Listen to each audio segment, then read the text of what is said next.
What's going on, bottom line viewers? It's Mitch here with Kevel, Dilly Vanilli. We are here for our NFL wildcard weekend recap. We're going to recap every game. We're going to give you our thoughts, our analysis, and just overall, we're going to discuss every game from beginning to end, all our thoughts in between about all the big performances, all the crazy plays, all the crazy moments of wildcard weekend. It was a pretty eventful wildcard weekend, I would say. At least two really good games and, maybe one not so good game, depending on the way that you look at it, and then maybe one in kind of the middle. So we're going to discuss all those games, how the teams that won will fare in the next round, what the teams that lost did incorrectly for them to lose, and just kind of talk about all the storylines that played out throughout this weekend. So, guys, overall, just give us your thoughts about how entertained were you through this wildcard weekend? What was your favorite game? And then we'll just start off right off the bat with the Panthers-Saints game. I was interested to see how these 8 teams would be in wildcard weekend. I was looking forward to seeing if there was going to be any good performances here or if we had some upsets. And we did get a couple upsets. I enjoyed what I saw in 2 games in particular. The Titans-Chiefs game was entertaining, and the Panthers-Saints game was good. Rams-Falcons was okay. It was a little the Falcons had control for most of it, and the Bills-Jaguars game was a disgrace to football. But otherwise, those first 2 games I thought were very good. And overall, a very entertaining wildcard weekend, considering I didn't think most of these games would be all that good. We talked a lot. Dylan and I had a debate a couple of weeks ago about the importance of experience in the playoffs. And I do think that played out in a couple of games, I think, for certain, one for sure. And even experiences in the playoffs. You may want to look at that through certain coaches' eyes. All of the games were really good in different ways. The Bills-Jaguars game, we were predicting a low-scoring game, but that had its excitement as well. The Panthers-Saints game was probably the most exciting, and the play of the entire wild card weekend, no question, was in the Titans-Chiefs game. So, but ultimately, I think the experience does come in handy, and I also think taking advantage of opportunities when you have them leads to victories. And I have a feeling that you and I are going to debate about that a little bit in a distant future. But experience and taking advantage of opportunities, to me, are the stories of the playoffs of this weekend. All right. Yeah. So we're going to start off with the New Orleans Saints, Carolina Panthers game. So so this is how we're going to do the chat. We're going to do the chat at the end, which is going to be a while from now, but we're going to try and kind of peek in. We're going to peek in the big overarching questions that have nothing individual to do about a specific game. Those are the questions we're going to leave to the end of the video because we don't want to just be splitting up a random Detroit Lions question in the middle of the Panthers-Saints game. So if you have a Panthers-Saints question, ask that question now so we can answer it once we're finished the recap of that game. Then we'll get to the comments of that game. And then after that, if you have a Jaguars-Bills question, when we're recapping Jaguars-Bills, that's how that's going to work. Okay, so let's get to the Panthers-Saints game. So we got that all sorted out. The Saints take it 31-26 at home in the Superdome. They advance. They play the Minnesota Vikings, the number 2 seed in the NFC playoffs. That's going to be a big game. I think most of us here thought that might have been the NFC Championship game, but it's going to be played 1 week early. So that's going to be an interesting matchup, but we have plenty of time to talk about that. Let's talk about the Panthers and the Saints. 31-26. The Saints take it. And for the most part, this looked like a game if you were just looking at the score in the first half, it seemed like the Saints had full control. They were dominating if you looked at the score. If you looked at the actual game, it was a very back and forth game. It was a very exciting game from the beginning to the end. Both offenses moved the ball consistently. Both defenses struggled to stop those offenses. And there were a few really amazing plays throughout the entire game. And I thought from the beginning to the end, from front to back, this was the most exciting game that I felt the most like a playoff game. A lot of that had to do with this is the third time they've played each other. These are two division rivals. These are two legitimate quarterbacks. I think that had a lot to do with it. So 31-26, once again, I'll just go over the top performers of the game. Drew Brees for the Saints, 23 for 33, 376, 2 touchdowns, 1 interception, which was on the 4th down play, which we'll sure to discuss. 115 passer rating. On the opposite side, Cam Newton, 24 for 40, 349, 2 touchdowns, and at 105.1 rating, was also sacked 4 times. Brees only sacked once.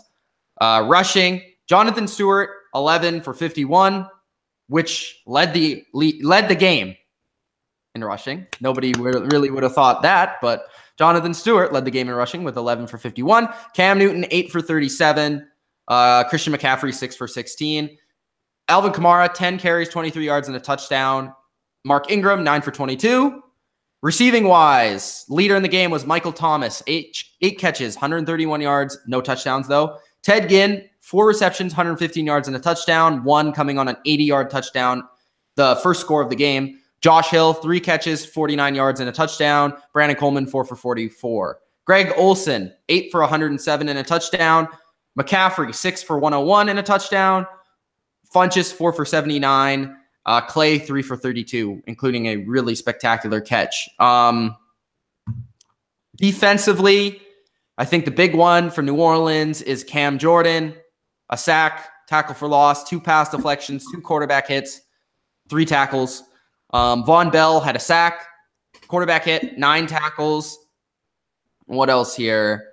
Another sack from Davison, sack from Freeney, which was a huge play in the game as well. And that's pretty much it. Monte Teo, 5 tackles. Marcus Williams, 8 tackles and a pass deflection. Marshawn Lattimore had a pretty good game, in my opinion. 2 pass deflections, didn't give up a ton of yardage, had 2 tackles. On the opposite side of things, James Bradbury, who was working against Michael Thomas for a majority of the game, led the team in tackles with 8. Shaq Thompson, 8 tackles as well. Worley, 6 tackles and pass deflection. Thomas Davis, 4 tackles. The sack coming from Quan Short. And I think that play was actually when Drew Brees tripped over himself or over the lineman or something like that. And Luke Kuechly, only 4 tackles, not a huge impact in the game. So those are the leaders statistically. Now let's break it down game-wise. From what I saw, I'll just start off. From what I saw a Saints team that was really, taking a hold of the game. The crowd was in it. Their defense, was really amped up. But I thought the Panthers did a really good job at the beginning of the game of kind of limiting that. They actually limited their offense, the Saints offense, in the first couple of drives. Then the Saints sort of broke out with that big Ted Ginn touchdown. That seemed to open up the Saints game plan a little bit. They really struggled to run the ball in this game, and they have over the course of the last 5 or 6 games, even in the regular season. But in this game, they really struggled to run the ball. It didn't matter, though, because in this game, the big thing was how is Drew Brees going to play? Because that's what I talked about during the preview was, okay, this is the weakness of the Panthers, the secondary, their defensive backs. How is Drew Brees going to take advantage? He did for a majority of the night. Again, 23 for 33, 376. So he was hitting receivers all over the field. Sean Payton was drawing up amazing plays, just guys, especially early on, like running wide open. And then Brees made some plays at the end of the game, like the back shoulder throw to Michael Thomas.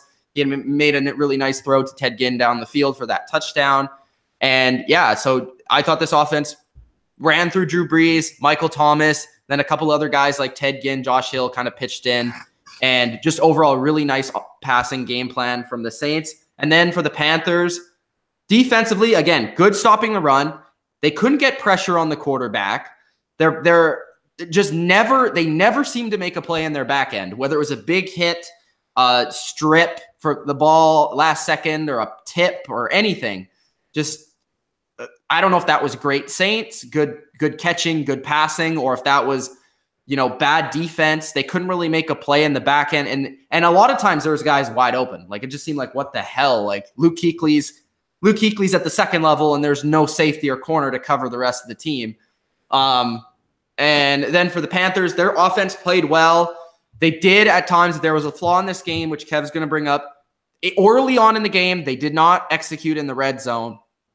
The one killer early in the game, which I'm sure we're going to talk about, is they missed a field goal, which was 25 yards, I think. 25 easy chip shot field goal. Graham Gano's missed like 1 or 2 field goals all year. He misses that field goal, which absolutely ends up killing them at the end of the game.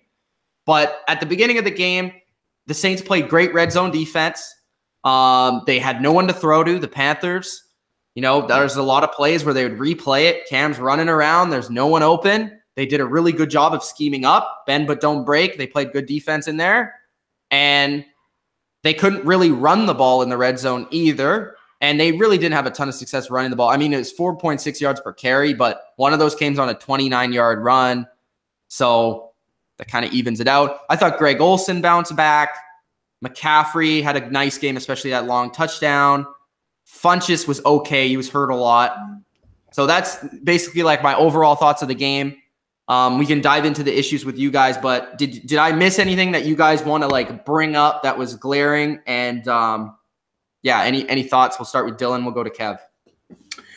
I didn't think anything missing was out of that, but I think the rushing game, I was kind of surprised from both teams how they didn't produce in the situations. Carolina, they have been struggling all year. If you take out Cam Newton's yard, or I believe it's Cam Newton's yards, you take they're 31st in the league in rushing. So they're not the best running team when it comes to this kind of game. And I didn't think they were going to go to that, but it still looked pretty bad. And for the Saints, I was really shocked to see 23 and 22 yards from Ingram and Kamara.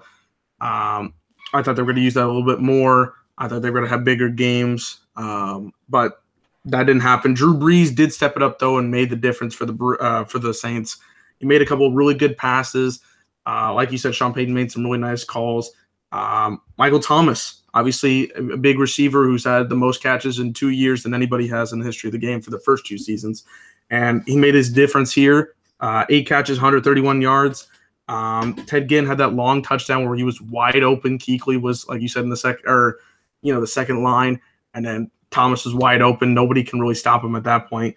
But I just think that the receivers for the New Orleans Saints made a couple more plays. They did really well. The defense, I think, for the Panthers struggled at times, especially in the secondary. I think their front seven did well at some points here, and they made a couple of good stops. But when it came down to third down, and it was even longer plays, like 3rd and 11, 3rd and 9, they weren't able to stop it. And then for the Panthers, I think Cam Newton did well.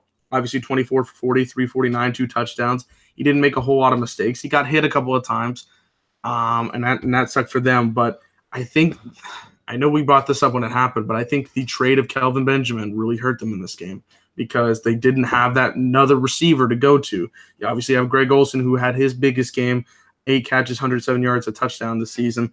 McCaffrey, obviously another good, when you use him as a running back, you use him as a nice pass catcher. But Devin Funchess, 4 catches, 79 yards. It looks good, okay on paper. But in the month of December, he was declining, and it looks like he's been hurt. He was hurt today. And then look at these other guys. You got Clay, 32 catches, or for 32 yards. Burson, 2 catches, 27. It really hurts that a guy like Kelvin Benjamin just gets traded out of nowhere and isn't here for the situation. I know Kelvin was playing for the Bills today, but still. Obviously hurts them in this kind of thing. Defensively, I think for the Panthers, they did some things right, but the secondary just couldn't come up with enough stops. And for the defense for the Saints, I really like what Cam Jordan brought today. And yeah, the defenses didn't really help them, and I think that's going to hurt the Saints in the next round.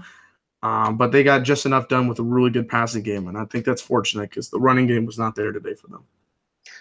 We forget that Drew Brees broke the NFL record for pass percentage completion with 72%. Very efficient today. I'm actually surprised they were 2 for 8 for third down because it seemed like they were making some big plays. Because Kev, they even brought this up in the game, but the most impressive part about the Saints offense is they play like a CFL offense. They get a lot of first downs in 2 downs.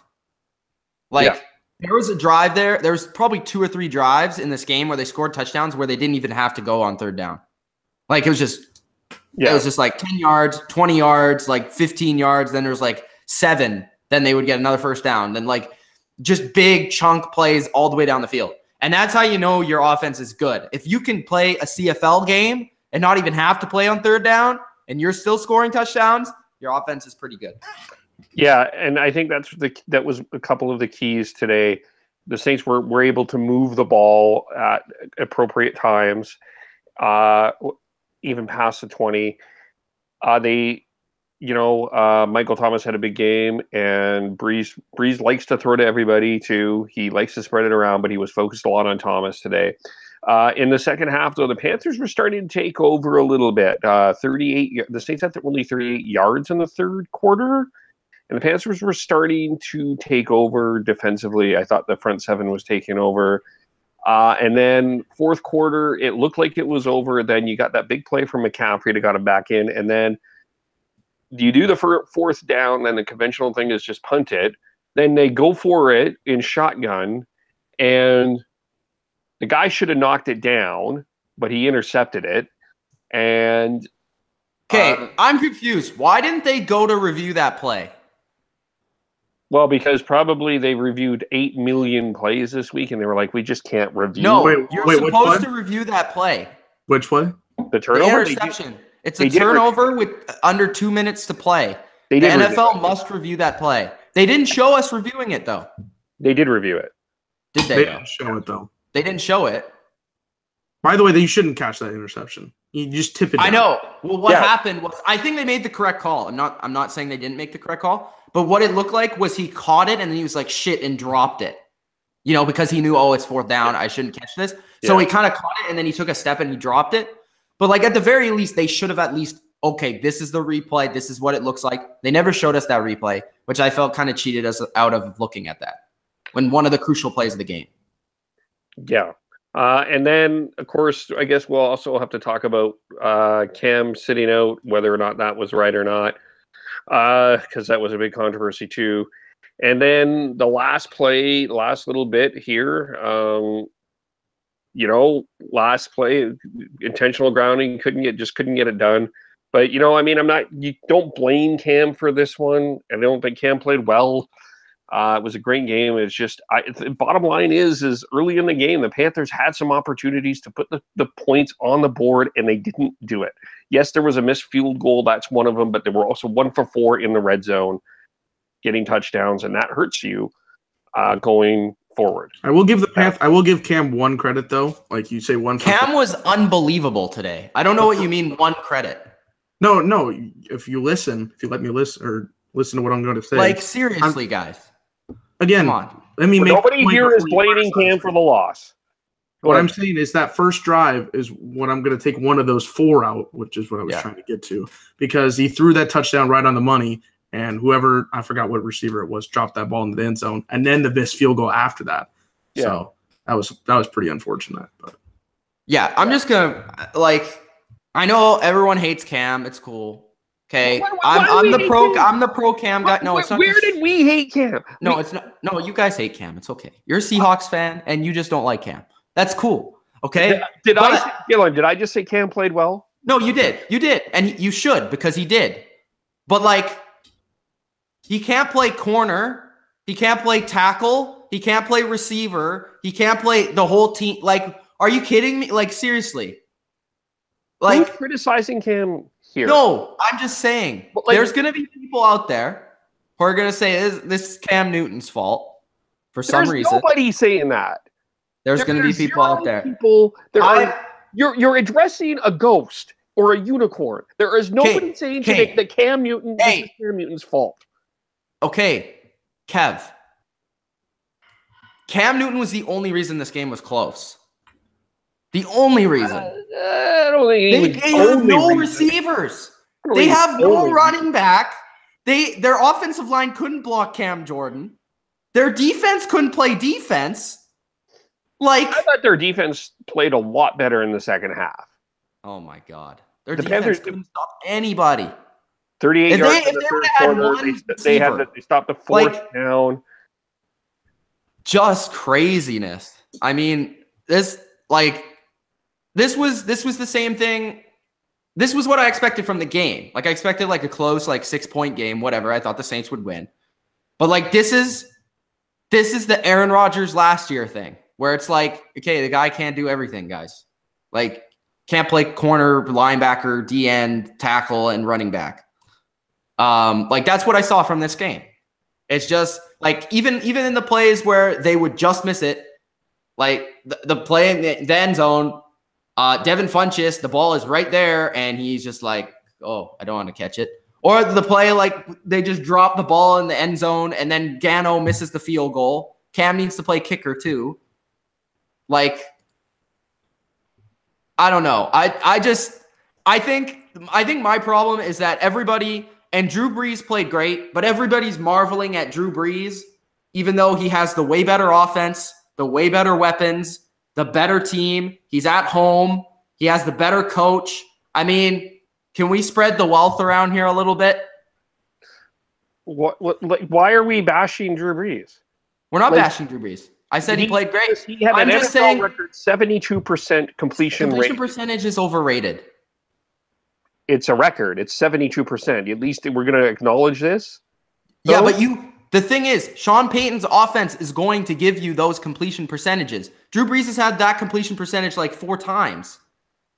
So Brees, okay, but Brees didn't go down the field and spread the ball around. Brees was great. I said at the beginning of this recap, he made a great throw to Ginn. He made a great throw to Thomas.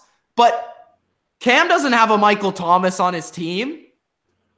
Okay. Is that Drew Brees' fault? Cam doesn't have a Kamara or an Ingram on his team. Cam doesn't have a Cameron Jordan on his team. Cam doesn't have the best offensive line in the NFL. Is that Brees' fault? No, but I'm just saying. like, look, Drew, can you just play with this terrible team so Cam can win? Come on. Kev, I'm not saying that is Brees' fault. I'm saying that can't, like, Cam, given different circumstances, maybe 1 or 2 more players, they would have won this game. Easy. If Cam was on the Saints, they would have won the Super Bowl. That's what I hear out of that. But I get where no, not hungry. I think Cam is good. He obviously played a good game today, but I don't know. I don't think he would win the Super Bowl with this team. He almost won this game by himself. Because there wasn't. I don't know if he won this game by himself. Like I think you got to give the Panthers D some credit for stopping what we all were concerned about going into this game was Ingram and Kamara, who both had just a little over 20 yards rushing. You have to give the Panthers defense some credit for making some pretty key stops at times. Yes, the Panthers defense mostly struggled, but they fought themselves back in the game. This became a boat race in a lot of ways. And the other thing is, like, and again, I'm not blaming this on Cam, but if you go in the red zone and you're kicking field goals and not getting touchdowns when you're playing the Saints, you're not going to win. That's the bottom line. It's 1 for 4 in the red zone. Yeah, but also you got to look at it in the Panthers had the ball. The Panthers possessed the ball way better than the Saints. The Saints didn't get to the red zone very much. The Saints got to the red zone. Let's look here at what the stats were. They were 3 for 3 in the red zone. They only made it to the red zone 3 times. And got 3 touchdowns. But so the Panthers scored almost the same amount of points. If they just would have kicked the field goal and made the 25-yard field goal, they would have won the game. Yeah, but 45 more minutes were after that kick, at least. Yeah, at least. Okay, but let's just put it in perspective. If they would have got that field goal, boom, if the same things play out, like they probably would. I don't know how a field goal on a short yard would have changed the game. I don't know how that would have. It would have been at least 7-3 at that point. Maybe you could say that the Saints would have punted the ball instead of went for it. But even then, they went for it. They threw an interception. It went to the Panthers' 30-yard line. The Panthers still had to drive all the way the length of the field. They wouldn't have had to force the ball into the end zone.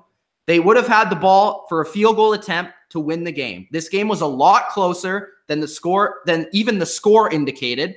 The Saints could have easily lost this game. The Saints did not dominate this game. And the Saints, if they I play don't this, think anybody here is saying the Saints dominated. if the Saints play this way next week, they're going to lose. Oh, listen, I'm not like looking to next week for the Saints. And I'll say this again. I don't know why people have been so high on this team. Quite frankly, I think that there's a lot of fault laws on this team. And that's why I was that's why I had the Eagles beating the Saints in my Super Bowl matchup or my playoff preview. I just don't see this offense. I don't think this offense is as much better than you think, Mitch. I think there's some things that Breeze makes this offense look a lot better. This offensive line is good, but I think going forward against Minnesota, if you're not going to be able to run the ball, and you're going to allow the Saints defense there were a lot of breakdowns as they headed. They were great in the red zone, but there were a lot of breakdowns. Let's put this into perspective. I mean, as even me, giving a ton of credit to Cam, like I always do, the Panthers' passing offense is not good. Nope. And if the Panthers' passing offense can do that to the Saints, what are they? Even Case Keenum, what is he going to do with Diggs and Thielen and this passing offense and this offense at home? Yeah, it's not going to be an easy game next week for the Saints. I'm not saying that. I haven't seen. I'm not as enamored as everyone else with this team, but it was a good win for them today in a probably the more exciting game. They got, Cam Jordan. You got to credit that guy. He made two amazing plays at the end of the game. Lattimore played pretty well too. Lattimore played pretty well. I don't know why the Panthers kept throwing it at him. I don't know why Cam kept throwing it at him. But I guess Funchess has to catch the ball. But that's probably not the guy you want to throw at. Just in my opinion, you could have thrown it at anybody else. Yeah, I don't know. There's a lot to be said about this game. Like, in a way, I just think like the general public will come away from this game and see that the Panthers came back and they almost won the game, but they had to come back to win the game. When in reality, the game was very close the entire time. I don't know what the general. I think you're making assumptions about the general public. I think it's because you think that people hate Cam, and I don't know if people. Well, they do, but some people. There's people that hate Russell. It's not about Cam. It's just that I'm talking more about the Saints and the win. I think people are going to be coming away from this game with higher confidence in the Saints than they should have, is what I'm saying. Oh, I probably would agree with that, but you're already probably seeing that. I would agree with that. I'm not high on the Saints, but they Dylan? Nothing happened. What happened there? Dylan's leaving us. I'll put him on mute. Oh. Yeah. So that's all I'm saying is just I think like people are just going to come away with confidence in the Saints. And I mean, they did stuff well. Like we brought it up. They did stuff well. Breeze was great. Their run game was not good, but Michael Thomas was good. Ted Ginn was good. And those guys that I said need to step up, stepped up. And we all talked about, okay, outside of Michael Thomas, who's going to make the plays? And Ted Ginn made the play. Josh Hill made a play.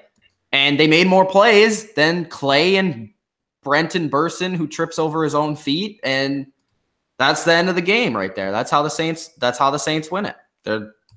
They take it. So any other comments? Shoulda, coulda, woulda. That's it. Okay. I just don't like that. I just don't like when people say that, but okay. Shoulda, coulda, woulda? You don't like when people say shoulda, coulda, woulda? I'm saying that my argument against shoulda, coulda, woulda is you're an NFL kicker who's missed one kick and you missed a 25-yard field goal. You also made 4 field goals. Yeah, come on. And one from 58. Well, the other kicker did too. Made 4. The other kicker made a freaking 59-yard field goal. 57. But what's he made 1 yard like okay, so he's supposed to get out there and get a 65-yarder. Like, yeah, what the fuck? Yeah. He had 3 quarters to go, score 3 more touchdowns from those 3 that they didn't make, or excuse me, 2. And Dylan, they did. They did. Where was the 1 for 4 in the red zone? Graham Gano just had to make that one kick, and they would have won. How much time was left on the clock? There was 8 minutes left in the first quarter when that happened. A lot of time to fix that up. I'm going to say that. And they did. Did you not watch the game? They didn't win. Did they win? They didn't win. Yeah, that's the scoreboard. No, but they did. What I'm saying is if they would have made that kick, they erased all the errors. There you go with the would have. There's the would have and the should have. Dylan, you're saying that they had all this time to fix it. They did. They didn't score the last touchdown. They couldn't figure it out to get on the last drive. Yeah, because they just needed a field goal and freaking Gano would have made the field goal. Okay, but then in that last drive, since they didn't make the field goal, they would have had to go 50 yards to score a touchdown. Exactly. That's what I'm trying to say. You're not pointing that out there. You're just saying the field goal, if they had made the field goal from the first quarter, then they would have kicked a field goal. Because they had to go the length of the field to score the touchdown. I've seen, my Patriots lost the same way, basically. They, instead of Gostkowski making an extra point, they had to go the length of the field and then get 2 points, and they didn't do it. That's the same thing that happened to the Panthers. They had to do the extra because they didn't execute before that part. They screwed themselves. Yeah, but I think you got to give some credit to the Saints defense on that last drive too. Jordan was all over the place. I did. Jordan's great. Yeah. I'm not guaranteeing that if they would have got the other field goal. But they also did give up like 3 plays of 20-plus yards down the field. And that's another thing, Kev. I agree with that. Even if they meet that field goal, we can't guarantee that any of the rest of the outcome would be the exact same. Yeah. I'm just pointing that out. Math-wise, you're correct. But again, there's a lot of football to be played there. Yeah. All right. Anything else to talk about? No, not that I think. Do you guys want to quickly go over the Cam thing? Oh, the concussion? Oh. I can't, for me, this is the thing. You're not going to get a guy who's playing the biggest game of his life off the field, even if he has a concussion. I understand what they're trying to do with this, but at the same time, he's too competitive to get off the field. He didn't have a concussion. It didn't. When I first saw it, I thought it was a concussion, but the more that I played it was his eye. It just looked. Yeah. Okay, so what I saw from the beginning was I saw him get hit. It looked like a big hit. It was a big hit. But, I immediately saw him go to his eye. And, as playing field lacrosse, I know that you can get, turf and shit in your eyes. So I was like, oh, it's his eyes. So then he was going in his eye, but I think he actually got punched or his visor, I think got in his eye. So that ended up screwing his eye because that's all he was paying attention to. He wasn't oh, my head hurts or whatever. He was just going like this. So, and AC was saying that he should have been brought to the locker room. Now I'm not an NFL ref, so I don't know how that works. I've seen I feel like I've seen other players go to the tent and get evaluated. I feel like that's what I thought. I feel like that's a team thing. I think if you're actually hurt with a concussion, you have to leave the game. But I don't think if you're just being evaluated. I think you have to go to the tent and then go back. What scared me was when he got up and then sat back down. That's where I thought he had the concussion factor. Yeah. And then I saw the replay. Yeah. He was evaluated for concussion. If it was evaluated, I think the blue tent, I thought that's what that was supposed to be for. I guess the concussion's different, but I don't know. I don't really have a problem with it because it wasn't a concussion. If we found out 24 hours from now, which it won't be, that if it was a concussion, he went out there and played, I would have a way bigger problem with this. But Russell Wilson did that earlier in the year. That's when I did have a problem, and they got fined for that. Yeah. Yeah, I mean, you obviously was. Yeah, I think the NFL will investigate. I'm sure everything is kind of fine there, and he didn't look the worst for wear. So and he looked good after that. So I mean, and there's another, there's a number of things that in big playoff games, a number of guys have had concussions or looked like they had a concussion and came back into the game. So I don't know. I think that's the teams. I don't know the exact rules. If you guys know the exact rules on that, then just let us know. But we'll move on to the next game. The next game, we'll go with the morning game this morning, which was Jacksonville, Buffalo. So Jacksonville takes it 10-3. I missed the majority of this game, and I'll have to go back and watch it. I was just tired. I wanted to sleep because the game starts at 10, and I wanted to sleep in a little bit more. But, okay. This game, I just watched the fourth quarter. This looks bad. Tyrod Taylor, 17 for 37, 134 yards, a 3.6 yards per completion. One interception. Sacked twice. That's a passer rating of 44.2. Blake Bortles, 12 for 23, 87 yards, 3.8 yards per completion, one touchdown, 2 sacks, 75.8 passer rating. Blake Bortles also had 10 carries for 88 yards. Tyrod Taylor also had 7 carries for 27. LaShawn McCoy, 19 carries, 75 yards, 3.9 yards per carry. Mike Tolbert, 4 for 15. Leonard Fournette, 21 for 57. Thought he would have a better day, honestly. Peterman, 1 for 3, 14 yards and interception. That was the last play of the game, the Jalen Ramsey interception. Leading receivers, Westbrook, 5 for 48, and McCoy, 6 for 44. The rest of it, non-existent. Defensively for each team, Lorenzo Alexander, a sack and 10 tackles, 2 tackles for loss, a quarterback hit. Preston Brown, 2 tackles for loss and 6 tackles. What else here? Leonard Johnson had a sack. Who had the interception, guys? On Buffalo? I guess it was who intercepted Tyrod Taylor? Taylor, I don't know. It was not Ramsey. It was hold on here. It was because I did see the whole game. It was Colvin. Okay, Colvin. Yeah. So then the sacks going to Miles Jack. Malik Jackson on Jacksonville's side. Telvin Smith also had 11 tackles. Calais Campbell, 6 tackles, 4 quarterback hits. Okay. So where do we want to start with this game? Obviously, this is kind of what we expected from this game. A defensive showdown between two one, in my opinion, terrible quarterback, and then one less than stellar quarterback. And a Buffalo defense that I've felt is kind of underrated all year, especially against the pass.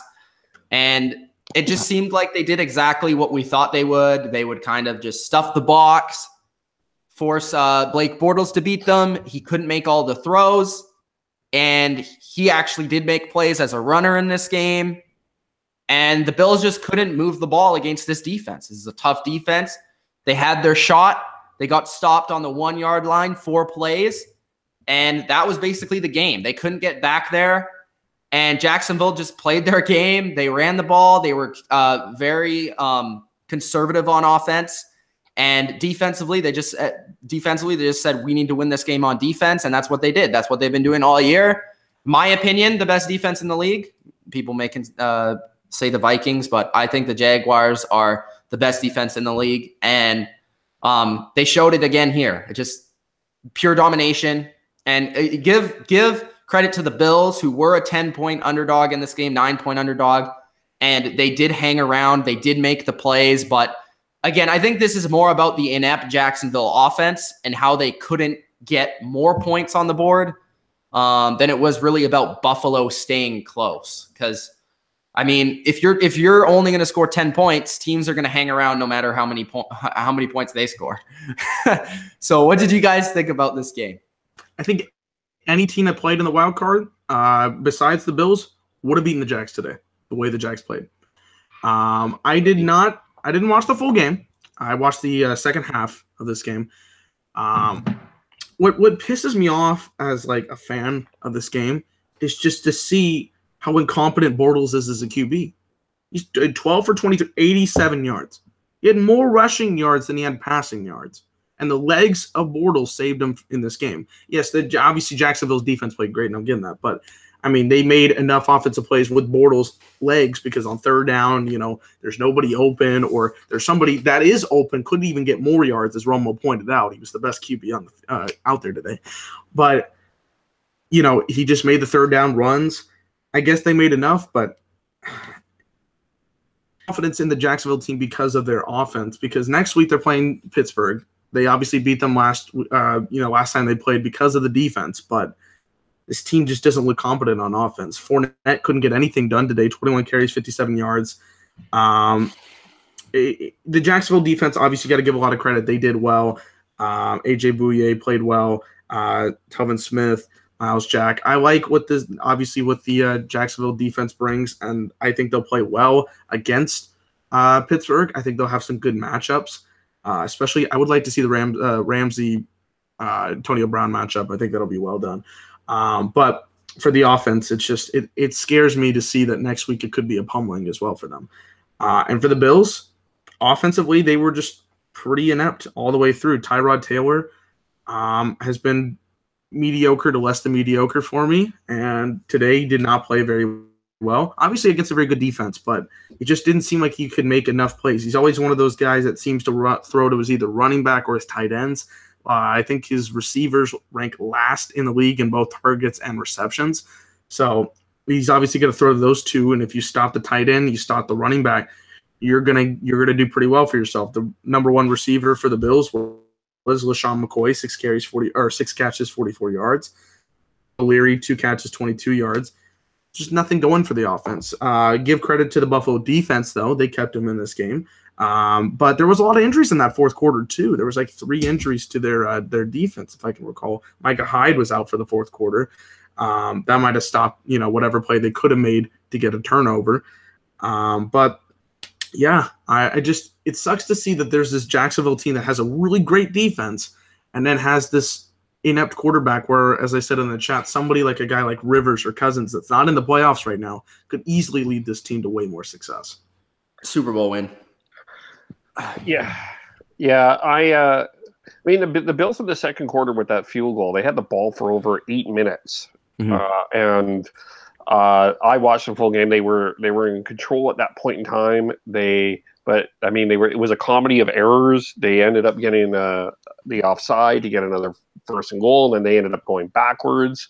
That didn't help. And Jacksonville, when they made their offensive plays with Bortles' legs, what was Fournette receiving? Because they put him out wide a few times, and he was actually kind of effective, surprisingly enough. He's not bad with the ball in his hand. Fournette had 3 catches for 21 yards, and it wasn't too bad. Some guy named Koyak, if you had him in your fantasy, got the touchdown. 1 yard catching today. 1 yard catch on a fourth down. Yeah. I guess for the Bills, good season, nice story. You made it in since 1999. Your defense has a lot of good tools. You've got to work on your offense. Jacksonville has an epic defense, and it's going to be fun against Pittsburgh to watch that. But 10 points isn't going to do it. That's the problem with Pittsburgh, is 10 points is not going to beat the Pittsburgh Steelers. You're not going to win that game 10-3, even though I predicted that Tennessee would defeat Pittsburgh 31-3. Yeah. You're not going to – I don't know if Jacksonville can hold Pittsburgh's offense to 3 points. Like, they're a great offense, but I don't know if it's going to – you got to find a way to get at least 20 points in this game. So you got to find a way to get 10 more points in this game to win, whether that be a defensive turnover for a touchdown, or you can run the ball, which I think you can run the ball in Pittsburgh, but finding ways to get Fournette more of the ball and get those receivers the ball in some way, shape, or form. But this wasn't the prettiest. This wasn't the most exciting game. Probably Tony Romo made it more exciting, but good season for the Bills. Nice story in Jacksonville. It's going to be fun to watch this defense next week, but they got to find a way to – they need at least 10 more points next week. I'm going to say this. I've always been sort of a Tyrod Taylor supporter, but he's just – unless you have a team like Jacksonville, I don't think you can win with this guy. No. I hope he's okay, though, because he did get hurt at the end of the game. Yeah, I hope he's okay. But I've seen too much this year where it's just been too many inaccurate passes and too many just what the hell, like that guy's wide open. You need to make that play.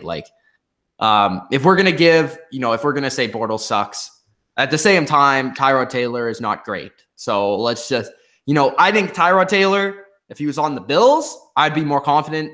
I mean, if Tyrod Taylor is on the Jags, I'd say the Jags are an overall better team than they are with Blake Bortles. But I mean, it's not like, I don't think Tyrod Taylor is a quarterback that should be still starting on a playoff team. I think the Bills farly exceeded their expectations because they're in a weak AFC, just a conference that kind of fell apart around them. They were a team that was trading players away, and they somehow still made the playoffs. They made the playoffs in at 9-7. It was just I feel like this was a lucky year for the Bills to get in. And that's not saying that Tyrod Taylor doesn't have redeeming qualities. He's really good at escaping pressure. He's really good at running. And in certain offenses, like we saw last year with Anthony Lynn, he can be effective. But just at those times when you need him to pass the ball and they're going to pass the ball and it's 3rd and 15, they're not making the play. It's just tough. That's just also the thoughts on Tyrod Taylor. But there's not a lot to add to this game. I mean, this was a game that we kind of expected, and usually there's more to talk about in a game that was kind of unexpected. But Jacksonville defense dominated. Got to credit LaShawn McCoy for going out there and putting his heart and soul into this game. He's the heart and soul of the Bills, no question. Yeah, good effort from the Bills. Who knows what their future holds, really. I think they still have a couple changes to come in the offseason. And Jacksonville, how about we quickly ask this? How much of a chance do you give the Jacksonville Jaguars in Pittsburgh next week to pull off the upset once again? 25%. And that's all because of their defense. Okay. Why only 25? Because I just saw how inept the offense was today. Like, their defense is great, and I think that they'll make a couple of plays. But like as Kev said, you can't score 10 points and win a game in the playoffs against any other team. Why do I feel like everybody now is just noticing that Bortles is not good?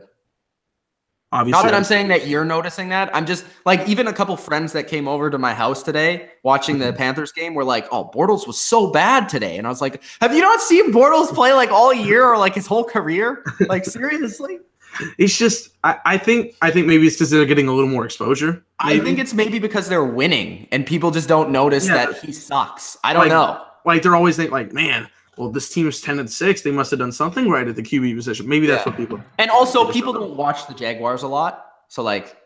Yeah, that's what I'm saying. The exposure thing. I don't. Yeah. Maybe it's weird because obviously before the season, it's like, oh shit, 14 the last 3 seasons. So I don't know. Yeah, I just found that interesting. I did pick the Jags to beat the Steelers. Yeah, I want to hear Kev's thoughts about after this game, what he thinks. If Pittsburgh I think you can run the ball on this team. That's the thing. That's the thing. I feel like the Jags will be able to move the ball better on the Steelers than on the Bills because I think the Bills' defense is sneaky underrated. And I think like that scheme that McDermott runs in terms of his defense is a little bit trickier for Bortles to figure out passing wise. And we saw what Fournette did to the Steelers the first time around. So I feel like the Jags, maybe they won't score like 20 plus, but like if their defense plays amazing, they might not have to. And I feel like they can stick around in the game. Yeah, I think if they can get out to a lead, and they can just control the clock, they have a chance and force Ben to pass, take Bell out of the game. But I think Pittsburgh can run the ball too. It's going to be close. Yeah, I'm not sure who I'm going to pick yet, but just like putting that out there, I think we saw what the Jags did to the Steelers the first time. And yeah, the Jags have struggled on offense the last couple of games, but I feel like that's because of who they've played, not necessarily. And against the Steelers, I feel like the Steelers are a defense that allow crappy opponents. They play that style of defense where they don't necessarily like, I don't know what the word is, but they don't scare you, you know? Mm-hmm. Well, I mean, I also think the Steelers team is a lot different than we saw in Week 5. That's true too. Like, I don't know what type of changes or adjustments they're going to make. Maybe they play a lot better run defense this game. I don't know. So we'll have to see. But that's just, just throwing that out there. So, Kev, what would your percentage be? I'm going to go 52. I still think that they can do this, but they have to. 52. 52. They gotta find a way to get more than 10 points. And maybe it is moving Fournette around. Maybe that's the way to do it. Wait, I just said 25%, so you just flipped my percentage? Pretty much. Yeah, pretty much. Yeah. Okay. All right. What about you, Mitch? At the moment, I'm gonna say 46%. I think the Steelers are slightly favored right now, but I think they could win. I think the Jags could win. I have to go with the Steelers slightly right now. If Jacksonville's going to win, they're going to have to get some defensive scores, or they're going to have to put their offense in some really good positions. Yeah, they'll have to create some turnovers for that to happen. Like, that's how I feel. I'm still going to go with 25%. The Steelers are currently favored by 7 right now. That seems like too much to me. It's a little egregious. Yeah, I think like 4 would be around where I would put it, but yeah, Vegas knows. So, all right, next game. Let's go to the Saturday games, which the night game was the Atlanta Falcons, the NFC current champions. To be the man, you got to beat the man. Beat the LA Rams 26-13 on Saturday night. And this was the game that I thought was the most likely to have an upset. This was the game that kept me up at night to who was going to win. This was the game that took me forever to actually decide my playoff bracket, and damn it, I got it fucking wrong. But I got it wrong, and I was happy because I still bet on the Atlanta Falcons plus 6 points. All right. So, yeah, I was happy about that. But Atlanta, they end up winning 26-13, and honestly, this is another game. I know you guys are going to hate me because you're going to say, coulda, shoulda, woulda, whatever. But this is like, there's two sides of the story, right? I felt like the Rams played just as good as the Falcons, but they just were like, they're just stupid. Stupid things happen. You know what I mean? Like, it almost felt like the Rams were dominating the game for a large majority, but they were losing. Well, I don't even know. I don't agree. This is how I see it. As somebody that had money on this game, I had the Rams with this money. Okay. I was wanting to see them obviously go down the field to make some big plays, and I felt like they did at times. They weren't able to execute. Like, I don't know where. Like, the special teams errors made it a lot more of a fucking hell. Pharaoh Cooper of a margin than I thought the game was. Like, I felt like the Rams totally outplayed the Falcons in the first half, and they were losing. Pharaoh Cooper pissed me off. Like, because I'm like, bro, the first one wasn't his fault. It was somebody else that kicked it. And I'm like, bro, catch the fucking football. Come on now. And that caught didn't that create the first 13 points? Like, the Falcons. Yeah, exactly. Right. Like, they were up 6-0 in the first quarter, but they did nothing on offense. And then they got really good field position on the Pharaoh Cooper fumble that made it 13-0. Like, I felt this game, the score is 26-13. The game was really close, and I think that's what made it entertaining. Mm-hmm. It was an entertaining game. So I'll go over the stats and the leaders, and then we'll get to these guys' thoughts. So Matt Ryan, 21 for 30, 218, 1 touchdown. Not sexy, but he was pretty good. 108 or 101.8 rating. Jared Goff, 24 for 45, 259, 1 touchdown, 77.9 rating. The key here is a lot of incompletions, and the second key is 5.8 yards per completion. Rushing, Devontae Freeman, 18 for 66, 3.7 yards per carry and a touchdown. Pretty good game overall. Tevin Coleman, 14 for 40. Todd Gurley, 14 for 101, 7.2. That's kind of inflated. He had a big run at the end of the game, 33 yards. I didn't think he was overly effective, but we can also get into his play as well. Julio Jones, 9 for 94, 1 touchdown on 10 targets. Actually had a red zone target and touchdown in this game. I can't fucking believe it. Mohamed Sanu, 4 catches, 75 yards. Coleman, 3 for 28. And then Robert Woods, the Mr. 7-Eleven. He's always open. 9 catches, 142 yards on 14 targets. Cooper Kupp, 8 catches, 69 yards, and a touchdown. Gronk would love him. And Sammy Watkins, 1 catch for 23 yards. Defensively, all right, here comes my rant. Deion Jones. Go check out my all-pro team. Who are the 2 players from the Atlanta Falcons defense? I have on my all-pro team the leading players in this game. 1, Deion Jones, 10 tackles, 1 tackle for loss, 1 pass deflection, all over the field, everywhere. Keanu Neal, the other one, 8 tackles, 1 pass deflection. Who, yes, I'm going to say this. Kevel. I want to see your reaction. The new Cam Chancellor. All right. Cam Chancellor's retired, so all the best. Is he actually? He's probably gone. Okay, those are my... talking about what, like, from what we've seen on the field, like, not just, like, now. Yeah. I think he is a Cam Chancellor clone. Yeah, people have said that before. Yeah. So you're saying it's wrong. All right.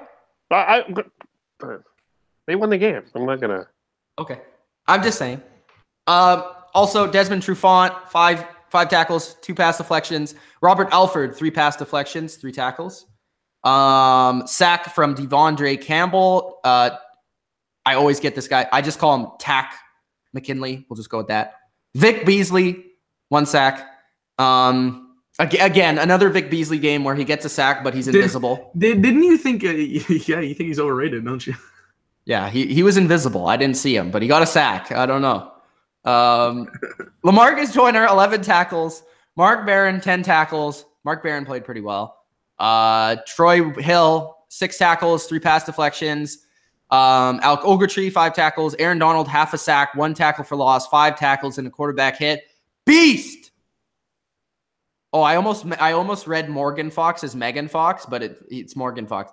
5 tackles, half a sack, 2 quarterback hits. Robert Quinn, 3 tackles, a sack, 2 tackles for loss, a quarterback hit.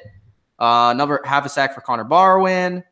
And he also had 2 quarterback hits. So there you go. Those are the defensive players. Aaron Donald, man, just monster. This guy got pressure on every freaking play. I don't think he didn't get pressure on 1 play.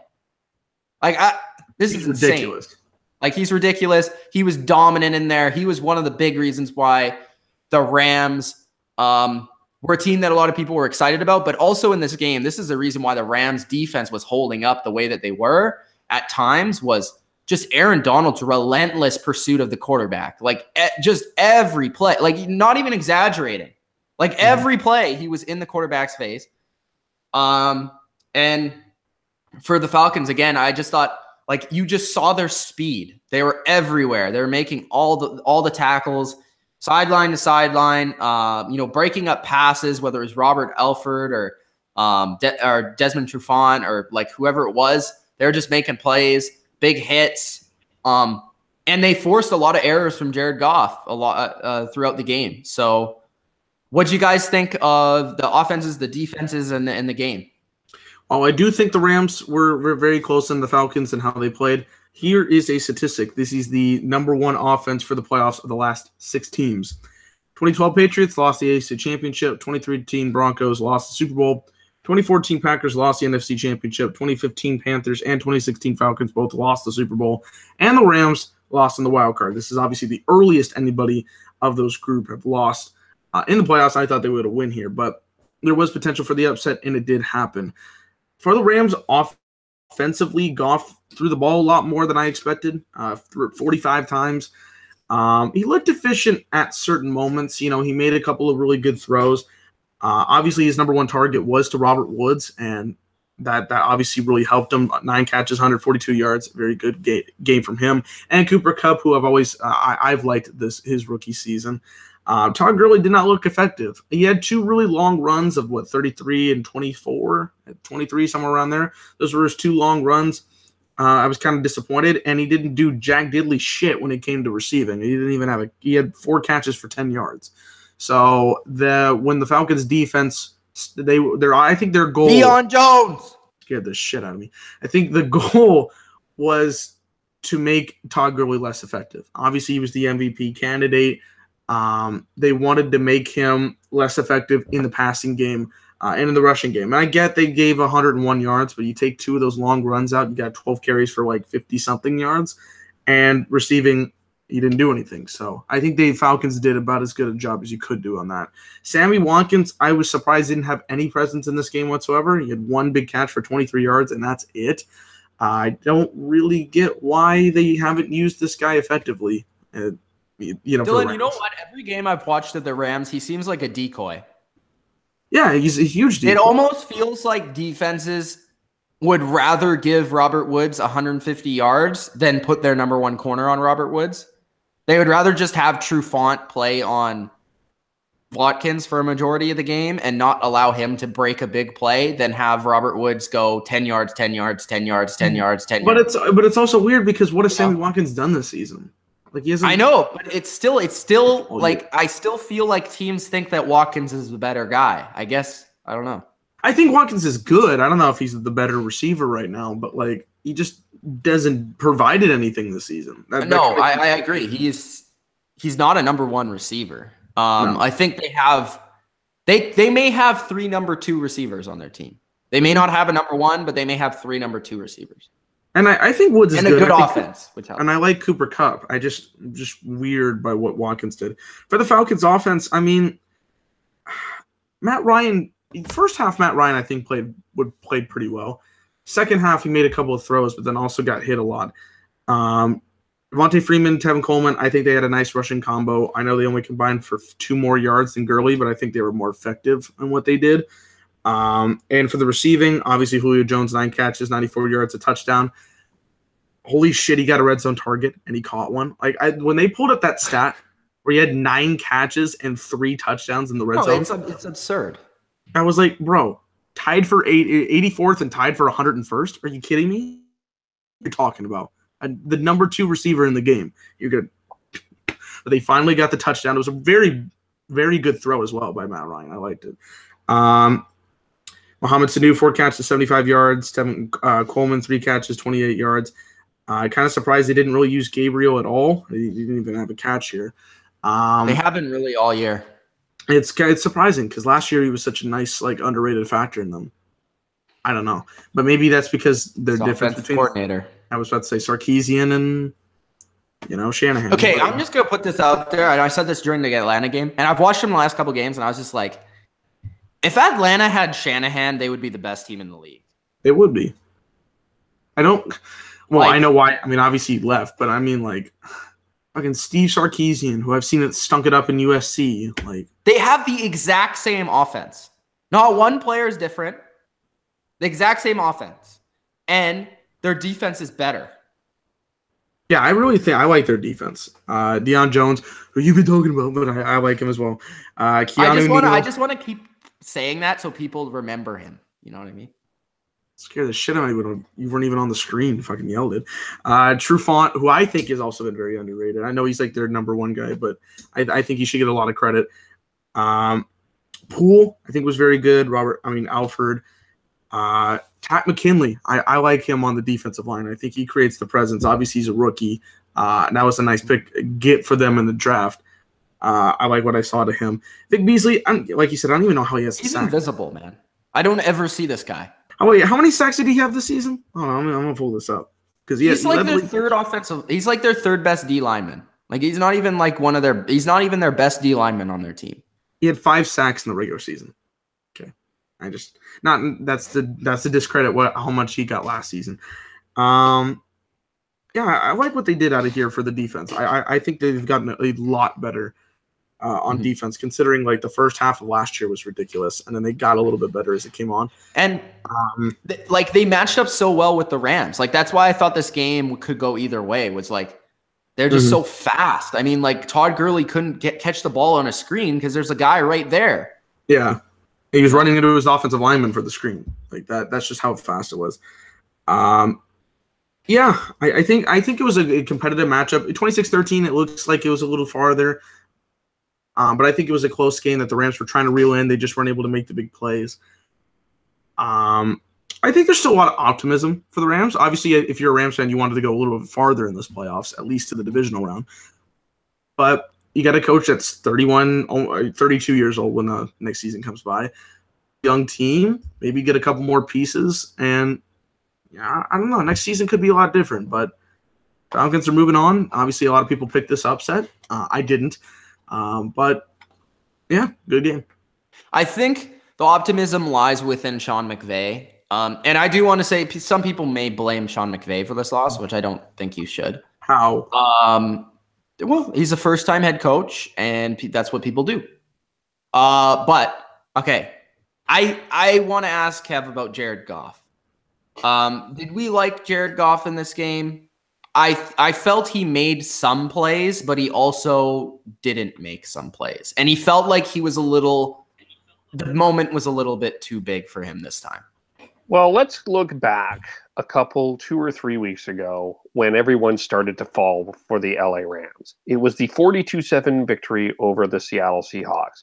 The eyes were bulging, but if you had looked a little closer, and I remember you guys talking about this, they had the ball at the 50-yard line. They started their field positions at the 50, pretty much in Seattle midfield. And thank you, Kev, for giving us both credit because we did cover this. Yes. And there was a lot of really good field position. They didn't move the ball down the field on the Seahawks. And the stats actually, Jared Goff's stats for that game will actually back you up on that. They got good field position and took advantage of it.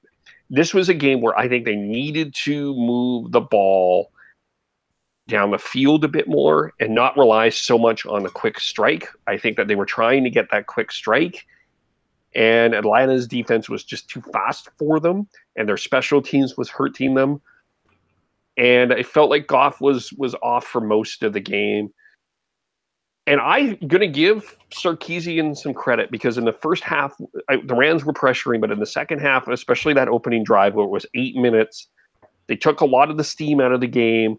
They ran the ball down the throat of the Rams and kind of took not complete control, but they took control of the game, and they knew that they were at least able to run the ball and hit play action. And they got the big play from Sanu later in the game, the 50-yard pass there, and then they hit Jones. They put the Rams in a boat race, and that was that playoff experience that I think came through with Matt Ryan. He wasn't awesome at all, but they did enough to win. In my mind, what concerns me, I mean, I guess we'll have the percentage with the chance that the Eagles are going to win, but they also left a lot of points on the field. They had an opportunity, quite frankly, to go up 21-0 in this game early because of those two special team muffs. They had the ball in the red zone, starting in the red zone, and came away with a field goal. Another one pretty in their zone, and they didn't score. They left a lot of points on the field, and I am concerned about that when they're playing the Eagles and that defense. Because I do think that Eagles defense is actually better than the Rams defense overall, especially front seven. I mean, you can say Jones is going to have a field day, but we'll have to see about that. That's the one thing that does concern me. But they were efficient enough to win this game. But for me to say that they're the NFC champions or they're going to the NFC championship game, I would hold off on that a little bit. I love the defense. I do think that the offense has some flaws that I think the Eagles can take advantage of. What do we feel about this is a low-scoring game? If this is a low-scoring game, I think that actually works in the Eagles' favor. Oh, yeah, of course. Dylan, you were going to say something? I was going to say, what do we feel about the Eagles being the underdogs right now? I think that plays into the Eagles' favor. Yeah. Mm-hmm. Yeah, I do. They can use that as motivation. They can say that, as AC always says, we're playing with house money. So they can do that. But I agree with Kev. I think this is a different, tough test for the Falcons. I think they played a team that was, again, the number one scoring offense. And yes, they had a very good D-line. Yes, they had Aaron Donald. But was their defense really that good in the Rams? I mean, It was good. I wouldn't say it was one of the better defenses. It was it was in the middle of the pack for me. Yeah, the Eagles' defense is a lot better, in my opinion, even though their secondary is kind of mediocre, and maybe Julio Jones can make some plays, and that's how they're going to have to make their plays. But they can stop the run, and I felt coming in this game, and my big thing, my one key to the game was Falcons run the ball. And they did pretty decently, and they controlled the clock, and they played their game, and their experience came into favor, and they got a lot of special teams mistakes, which usually doesn't happen and probably won't happen in 2 games in a row. So if you're an Atlanta fan, and if you're a guy that think really high on Atlanta at this point, I'd back up because I think you're going to have a really tight game. I agree with Kev. I think it's going to be a tight game against the Eagles. You could still win, and I think you are the favorite to win the game. But if you play, if you play the same way where your offense is just stagnant and your defense has to make all the plays, and your offense, is uncreative, and let's say Jim Schwartz comes with a game plan that totally destroys them, then you never know. Again, Steve Sarkisian, I still didn't come away from this game with more confidence in him. I came away with more confidence in the defense a little bit, because I already thought they were good. But the defense, Freeman, Julio, and Matt Ryan. I basically came away and I was like, those 3 guys I think can win you some games on offense, even with Steve Sarkisian. Mm-hmm. Matt Ryan the best quarterback left in the NFC? No, it's Breeze probably. Breeze. Yeah. He's second. He's second. There's not a lot of competition. I mean, Keenum, we'll give him credit, but he wasn't looked at highly before the season. He's the 4th best quarterback left in the playoffs. Oh, I thought you were going to say he's the 40th best. Like you were going to go on that. 40th best quarterback in the NFL. He just won MVP last year. And then Foles. Oh, I don't even know. Is he comparison? Atlanta could very well. We may be discounting again Atlanta's defense and saying, hey, maybe Atlanta's defense destroys Nick Foles. I think it'll be, and they get a couple turnovers this time instead of just stopping them. I think it'll be a defensive battle. I think it'll be a very low score. Oh, I do think so too. But I think that the difference here is that Atlanta doesn't have to deal with a Todd Gurley. Right. They don't have to shut down a playmaking beast when the Eagles have who do the Eagles have? If the Falcons are going to win, like you said, I think Julio getting in that secondary is going to win, because that front seven for the Eagles is very talented. Sanu's good too. Yeah. So. I think if I'm going to give a prediction, I'm going Falcons 14-10. That's how low I think the scoring is going to be. Yeah, I think this is going to be a cold. I can just see it now. I actually am leaning towards picking the Eagles at this point. But the Falcons are the most talented team left. They just arguably. don't. I just feel like talented. Talent, player for player. It's them and the Vikings. Because it's almost the exact same team as we have. I might pick the Vikings by a hair, maybe. It's close, maybe. But just the coaching is so bad on the offense. I can't. How do you go from being one of the top 10 offenses ever to being not even a top 10 offense in the league? You need to replace one guy. It's just so sad. I don't know. And you just watch them, and it's just it's hard to watch almost. And yet, they have the best third down conversion in the NFL. Yeah. And I feel like that's just a lot of Julio. So they'll go to third down on Julio. They just throw to Julio, and he'll just catch it. But they won't do that in the red zone. No, not allowed. 10 receptions or 10 dart. Come on, bro. Also, got to say, great season for the Rams. They exceeded expectations. McVay did a great job. Goff did a great job. Gurley was in the MVP conversation. Aaron Donald, probably defensive player of the year. But Atlanta, sometimes some breaks go your way. You play a solid game. Not great. You play a solid game. You execute off those turnovers, and you end up winning. And another thing to pay attention to going into next season, the Rams' home field advantage this season, 4-5 at home. Yes. And Yes. they're going to be playing a lot of harder competition next year. Yeah, that's what I said, guys. This don't be assuming that the Rams have this NFC West all wrapped up. They have a tough schedule. They actually have to. You're right, because the 49ers will win it. What are you smack talking me, Mister? Not in playoffs either. Mister lost more games than the Jags have more playoff wins than you. Stuff it. There. I'm talking about this season and next season, buddy. Yeah, but whatever. But the Rams, they'll have to travel more. They're going to have tougher competition, and I think they got a lot of work to do on that defense, actually, especially the back seven if they're going to want to compete. The offense is fine, especially particularly offensive line is good. I'm still concerned about the progression of Jared Goff. Yeah, and that's the other thing. I don't know. Well, McVay made him a lot better. That's why we were. I think he has a good arm. I think he can make the throws. I think a lot of it is mental. Mm-hmm. I don't know if he has the full grasp. I don't know if he has the full grasp of what to do at the line and what. I guess that will come with experience, and then the reads. He seems to get a little confused, and then also with pressure, he just seems to kind of. He doesn't do well with pressure, it seems like. Well, when your coach is giving you plays up until the 15-second mark of any offensive call, it's kind of like a leash. You can't get as much credit there. But also that's allowing your quarterback to do better though. And yeah, but that's also taking. We don't know that Sean McVay is the reason why Jared Goff is doing well.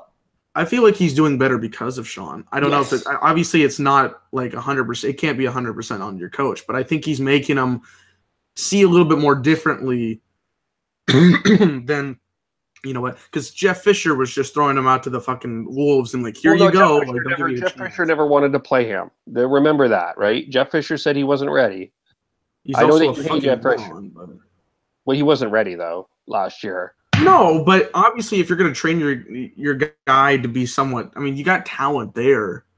They just fucking never wanted on their ass. See, this is, and this was always the thing with the Rams to me. I never took them as a legitimate, a Super Bowl winner. I never saw them as a Super Bowl winner because of Jared Goff. Mm-hmm. Even if you would switch the quarterback that he had last year, if you put Kirk Cousins on this team, I feel like the Rams could win the Super Bowl. They could have this year. You could argue that Goff is the third best QB in the NFC West right now. Actually, I would say he is the third best QB in the NFC West right now. Probably. Yeah, I would say so. And that's not saying he didn't play well this year, because he did. I'm just saying, I just see things when the Rams' offense isn't hitting at all cylinders, it seems to fall on the play of Jared Goff. It's going to be difficult. It's going to be interesting the third year. I want to see the progression when we get third year. Obviously, like Kev said, against better teams and how they're going to be, if they're going to be more efficient or not. It'll be interesting. Plus, I think they need a couple more pieces on defense. And which Todd Gurley are we going to get? Because this year was a phenomenal Todd Gurley, but last year was not a phenomenal Todd Gurley. It was a terrible Todd Gurley. It was a terrible Todd Gurley. So it was rookie year, really good, solid. We thought he was going to be number one running back. Yeah. The next season, fucking woeful, and then this year MVP. Yeah. I'm not saying that's going to happen every year, but we'll see. All right, let's get to Tennessee Titans versus the Kansas City Chiefs. Titans win it 22-21. I'm not even going to start this game recap by saying anything. I'm just going to say, what in the blue hell happened? Guys, go ahead. Okay. So this was the first game in a slate where we thought the Titans were not going to win very convincingly, and the first half indicated that they were not going to win this game very easily. Alex Smith went 19 of 23 in the first half, threw for over 200 yards, threw for 2 touchdowns. He looked effective in the first half. He looked like, okay, this is the Kansas City team that we saw in the first couple of games in the season. They were picking it up. Alex Smith looked like the QB that we wanted to see come playoff time, and they were decimating the Titans. The Titans could not get the job done in that first half. It looked, like I said in the chat, they looked inept. They just weren't able to get anything going across. And in the second half, it was a mix of various different things. I don't know. Obviously, a collapse happened. Obviously, a comeback happened. but it was just a weird combination because at one point this game was 21-3.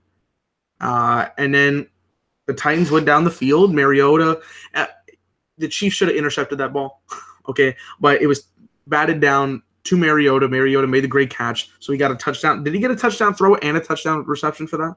I think. Is that what that counted for? He got 13 fantasy points in PPR format. Like it's weird. So he got that, and the Chiefs they couldn't pull it. They couldn't pull it off. When your head coach is in a situation where it's 21-3, I know you can't put your foot off the gas pedal. Like you gotta ram it in there till it's done. And the Spider-Man, photo where the Chiefs and the Falcons are looking at each other like, oh, it's the same thing, because Andy Reid is gonna have to get fired at some point if he keeps doing this. Like, I know he's a good coach in the regular season, but this is not gonna work. This cannot work here. And I know he'll get a job, a lot of other places, but I don't know. It's not working for me. Because 21-3, you have the opportunity right in your hands. And I know Travis Kelce did get hurt. I know that was a big factor for them, but you've got other people on the field to make the plays. This Tennessee Titans offense, I think, was mostly led by Derrick Henry. Like, Mariota made a couple of big plays, but Henry had 23 carries, 156 yards, and a touchdown. Like, he was their player. You don't have Derrick Henry go off in this game.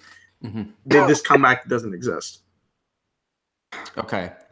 Well, for me, I think kudos to the Titans to coming out in the second half down 21-3 and deciding to run the ball down the Chiefs' throat. Interesting strategy, Cotton.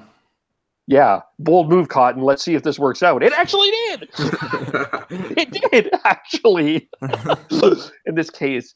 And they fought themselves back. They just chipped away, and they got the wild, crazy play from Mariota, and then they got the big play from Henry, the 35-yard run.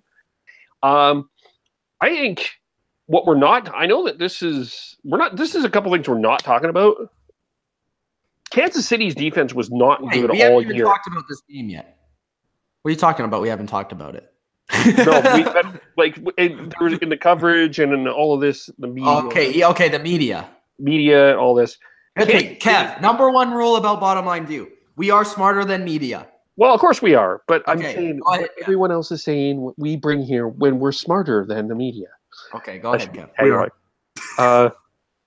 Kansas City's defense was 29th all year. They have not been a good defense. Yep. Kareem Hunt in the second half was not the same Kareem Hunt that ran wild against the New England Patriots in the first game, and I think people were hoping for that. And I just don't think when you look... Throw this in there before you go farther, so I don't forget. The Titans were ranked 4th against the run this year, and they're a legitimate run defense. So yep, I want to say that we all said, including at least I did. I can't speak for you guys, but I'm pretty sure you did.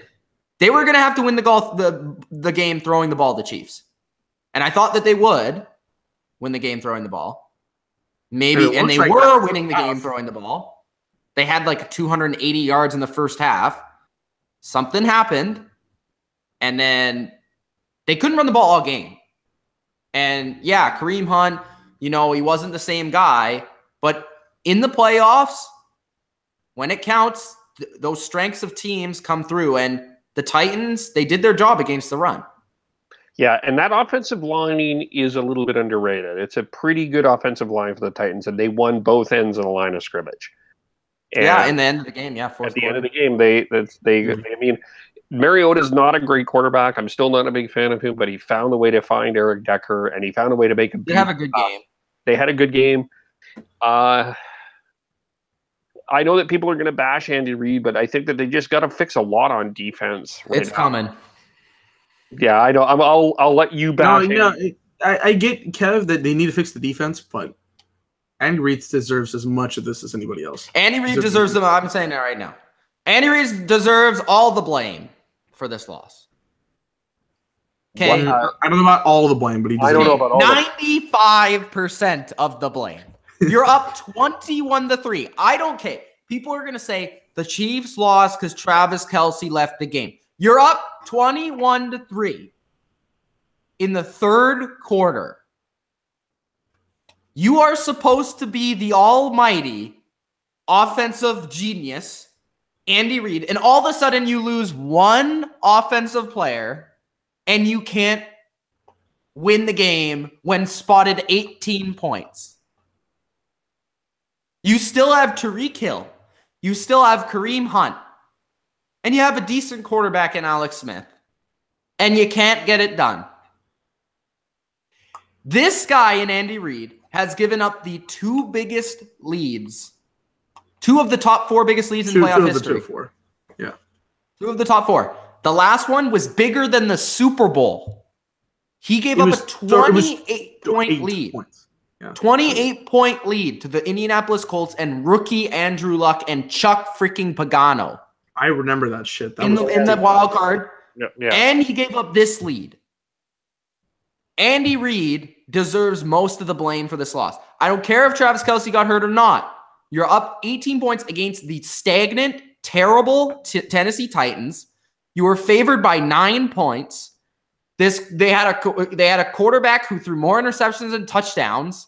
Tennessee didn't do shit in the first half. Also, they did nothing, and you were dominating, and you were at home. Imagine being a Chiefs fan right now. Like, imagine Jake. Like, I feel bad for the guy. Jake is pissed. Furious. I feel bad for the guy because like this team has the third most wins in the last 4 seasons, and they haven't won a playoff game. Like, no, sorry, they're 1-4. You fucking kidding me? And this guy's only won one playoff game against Brian freaking Hoyer. that was against the Texans. They've lost to the Steelers, the Patriots, the Titans, and the Colts, and they beat Brian Hoyer. Like 2 of those are okay, although one of them was the field goal city, and then just should have won that one too. So 3 of them is like, and they were favored in that game, I believe. Yeah, not sure though. They were favored in every game except against the Patriots, and they lost. They were favored. They were favored against Pittsburgh. Probably they were the second seed. I don't know. They were the second seed. They were the second seed. They that had was the divisional round. Yeah, they would have been favored. It's just Andy Reid, has been statistically a good regular season coach. You can't do this in the playoffs. Like it's consistent. He's gonna get fired after short. Next season, this happens again. He's fired. Should be fired this season, but he's gonna get survive one more season. And Alex Smith played good. Mm-hmm. I mean, first half he was very efficient. You got good from what do you want from Alex Smith? I mean, you got Alex Smith. You got good Alex Smith too. I mean, he's not going to go out there and turn into Brett Favre all of a sudden. They also lost to the Titans. Can we just put that into perspective? They lost to the Titans. Exactly. It's not like they lost to some good team. They lost to they didn't lose to a Titans. wild card team that had a 10-win or 11-win season and was like, oh shit, like this is a frat. No, they lost to the fucking Titans, who Mariota has 13 touchdowns. They couldn't move the ball in the second half. Mariota has 13 touchdowns and 15 interceptions, and he beat you. The Chiefs. And Mariota was playing his own. He was calling his own plays, which I give him credit for. He's calling his own plays. That's actually pretty like. And you couldn't stop Derrick Henry. Like Marcus Peters deserves the credit for the MVP for the Chiefs because he's like, shit, where are we going? Home? He was after the game. I was like, oh, fucking hell. Well, Mariota got a big block at the end. He made a big catch. That was a very nice. Let's explain this, right? So they had the timeouts. All they had to do was stop them on third down. They would have had the ball within the 2-minute warning. And fucking Mariota gives the block, and the Chiefs don't know how to stop Derrick Henry. But I don't understand how you have Tyreek Hill and you never target him when Kelce leaves the game. That pissed me off because that was my receiver in playoff challenge. Literally the first 2 drives were Hill, Kelce, Hill, Kelce, Hill, Kelce, Hill. And then Hill just disappears from the game when Kelce disappears from the game. What? Throw him a screen. Give him a reverse. Something. where do you go from here if you're the Chiefs organization? Like, what's the next step? What do you put your head in misery? It's like all this fucking mediocrity is going to continue. What do you do? You get because next season the fans will be like, yeah, September football, yeah, we're going to do really good when it comes to January.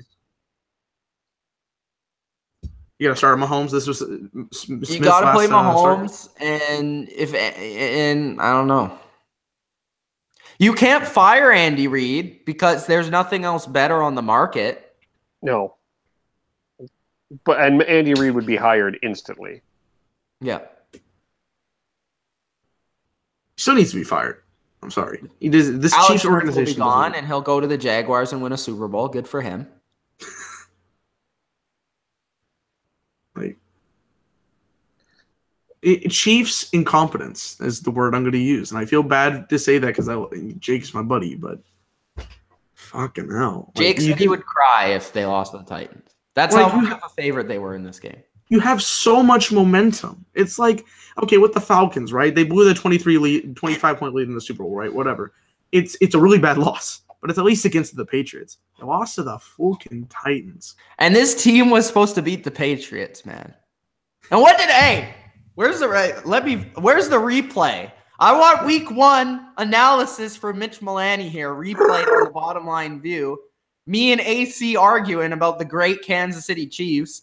Pull the footage up when I said, let's see the Chiefs in the playoffs. Let's pull that footage up, hey? I don't have that footage. I wasn't there for that video.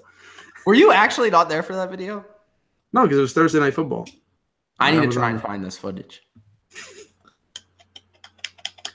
Tyler, how is Mahomes overrated, bro? He's good. He's solid. Yeah, I mean,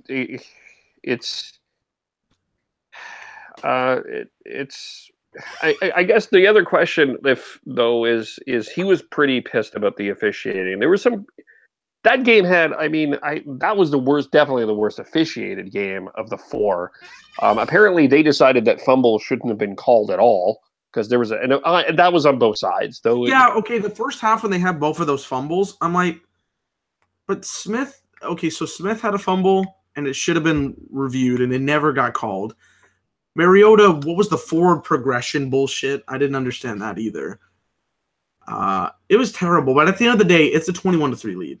Yeah, you got to hang on to that. And I don't understand why they don't run the ball. At least just take the time off the clock. I don't understand why he's throwing it. I get that, but I don't know. I just don't know if this Chiefs team was as good as we thought they were. Maybe they were more mid-season Chiefs than we thought. And well, we came in here saying that they were probably the third best team in the AFC. Yeah, like it's the Titans again. It's the Titans. It's awful. Well, I mean, I know that we're gonna bet. Yeah, the Titans. Okay, the Titans are plus 14 against the Patriots. 14. Gosh, that's only 2.5 points less than what the Texans were last year. 16.5. Oh, it's changed to 13.5. I just looked at it on ESPN. Or it was 13.5, maybe. I don't know. I thought it was 14. Yeah, I don't. I'm still taking it, by the way. I don't have an answer for what happened here because it's 21-3 and it's Andy Reid. That's what happened. That's how you explain it. I don't understand. I guess he's not a.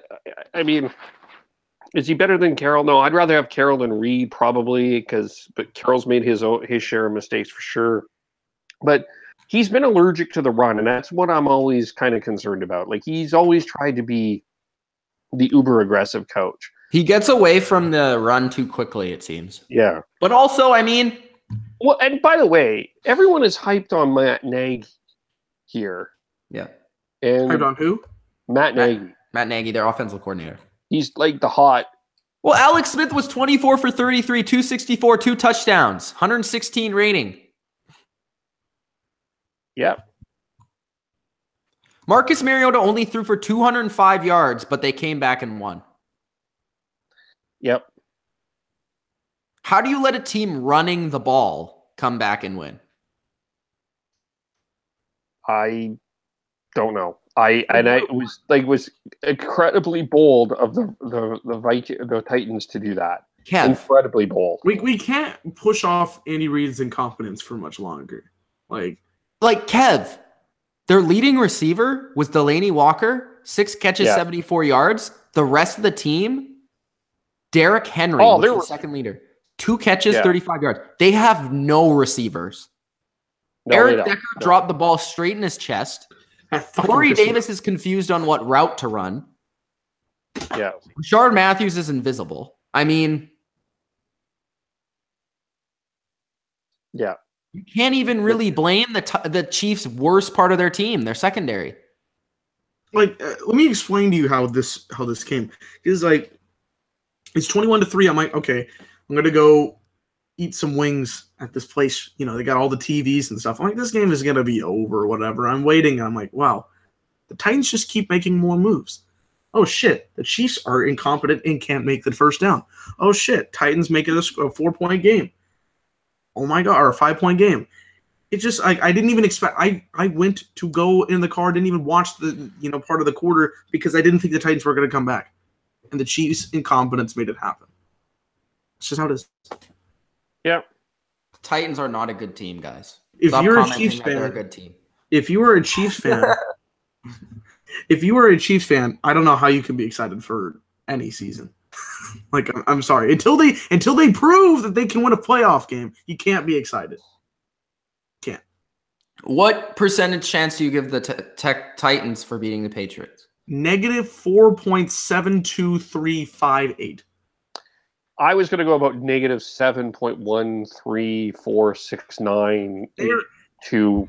Okay, here's how this goes. I think the only way they win is if Tom Brady doesn't show up and Gronk doesn't show up and Belichick sleeps in. Okay, so they literally don't show up. They literally do not come to the arena. Like a forfeit has to happen. But the one thing I will say that where the Titans do have a chance is if they can run the ball on the Patriots defense, they can keep it close. Okay. We're not going to get into the preview of that game yet, but yeah. I agree on the surface. That's the only way that they have a chance. If this is all I would be having, Mario or Marcus, this is what you need to practice. just hand it off. Passing to himself. And pass to yourself. He's very good at that. Yeah, he's very good at that. Fucking, the Titans have no chance. I'm sorry. I can't. No.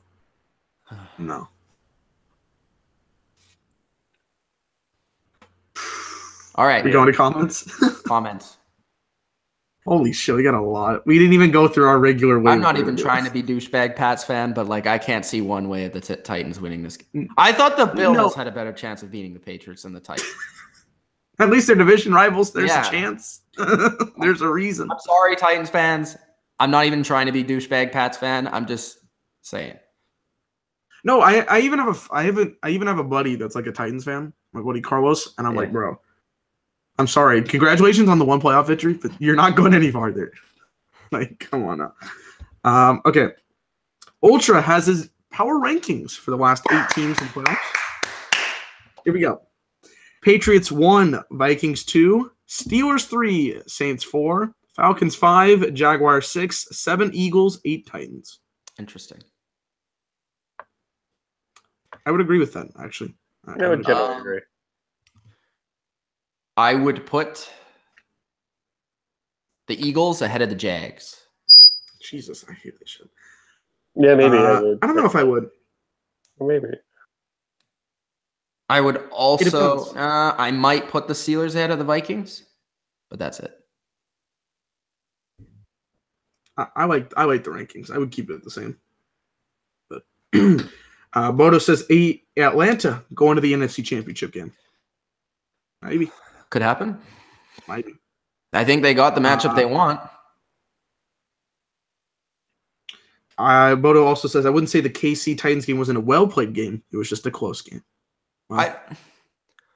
I thought it was entertaining. Now, if that's well played or not, I think it was terribly officiated more than it was Yeah, it was poorly. horrifically officiated. I think the play was better than the officiating. Mm-hmm. Rick Bad Boy says, sorry, Tyrod, he calls him Tylenol Taylor, has to go as the Bills QB. Oh, jeez. Poor guy. That's a good one. I didn't think about that one yet. Might use that next year. Travis Blankenship says, Bortles is a dumpster fire. If I was the Steelers, I'd be salivating right now. Interesting. I don't think they're salivating. I don't think anyone's salivating when they have to play Calais Campbell. Did you hear his post-game interview? No, I did not, actually. I'm going to eat Big Ben next week. I don't think that's how he said it. Sounds like Andre the Giant. Yeah, we played good game.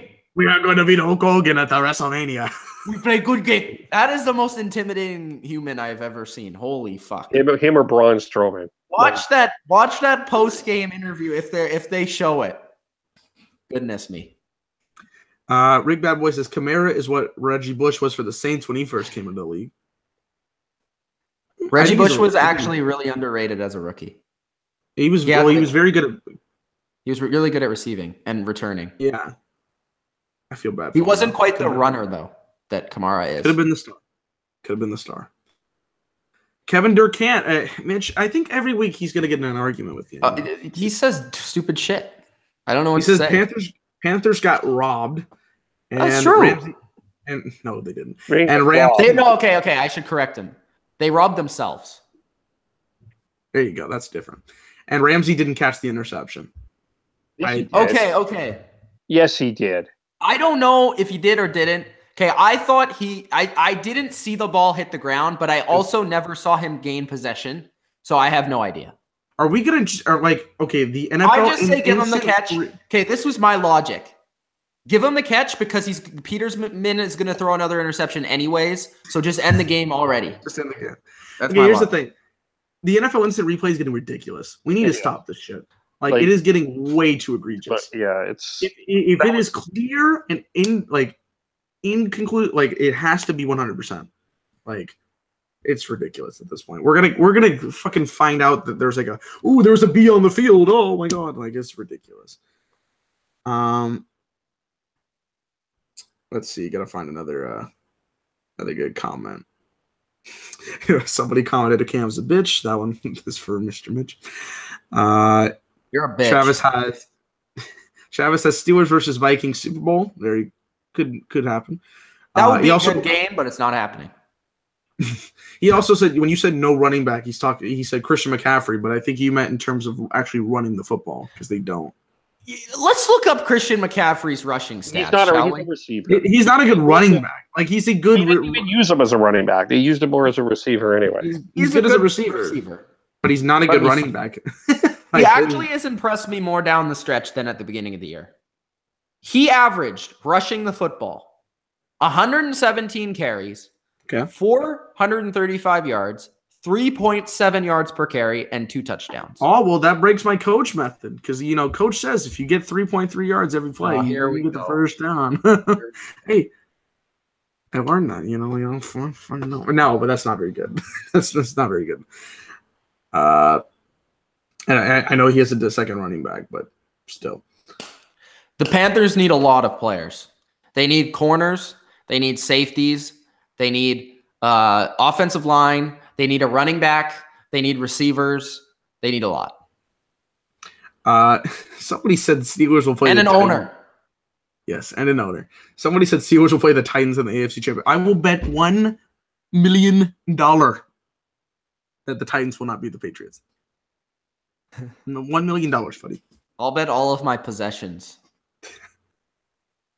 $1 million. You know how much money that? I don't even have that. I'll never make that, but $1 million. You will make it. You're gonna make that amount of money. Yeah, with this channel, of course. But I don't have that right now. I don't have it right now. But I bet he has. Let's see. Somebody called me a sis. Awesome. You're a sis, Dylan. Oh. Apparently we got chirped by Sports Fury or something. No, I see. I just tried to bring that up.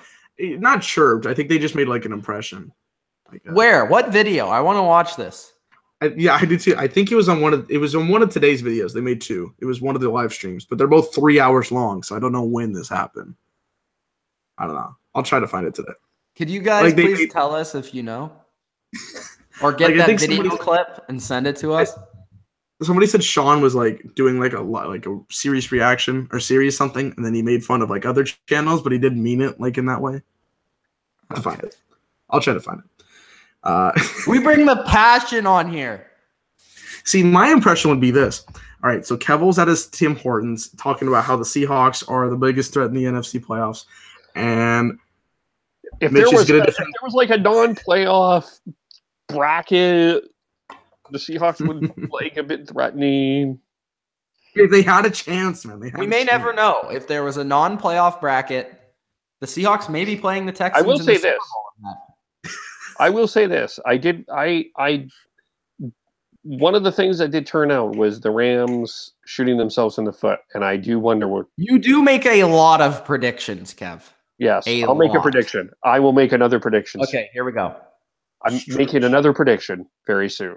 Oh, very soon. The Titans will advance to the AFC Championship and beat the Steelers 31-3. I'll take the bet. I'll take that bet. Can you imagine if it's the Titans and the Steelers? I'm gonna laugh so hard if the Patriots beat the Titans 31-3. Yeah. That would be the total irony. Yeah, that'd be a good one. Well, we thought it was 21-3 in the Chiefs game. We're like, oh, it's gonna be 31-3. It could be happening. They're gonna lose 31-3. Somebody says, a little off topic, how do you feel about somebody or Jacksonville getting Eli Manning or Alex Smith? If they got Alex Smith, I'd be happy about that, not Eli. Eli's a scrub. Well, I wouldn't be happy because I'm a Patriots fan, but at the same time, I'd be happy for them. Eli's a scrub. Awesome. Eli's bad. Eli should retire. I think you can do better. He's not that much better than Bortles. I'm sorry. No, but I do think you can do better than Alex Smith. Like who? Well, there's Cousins is out there. Other than him. I don't think there's anybody other than Cousins. And Drew Brees, but he's going to sign back. So yeah. I mean, no, I'm not saying. Yeah. I don't know. I'm not entirely sold on Alex is okay, but I'm not. I don't think there's going to be some better people out there. Just a hunch.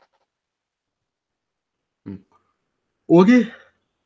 Let me find another comment. Russell Wilson's on the block. Doubt it.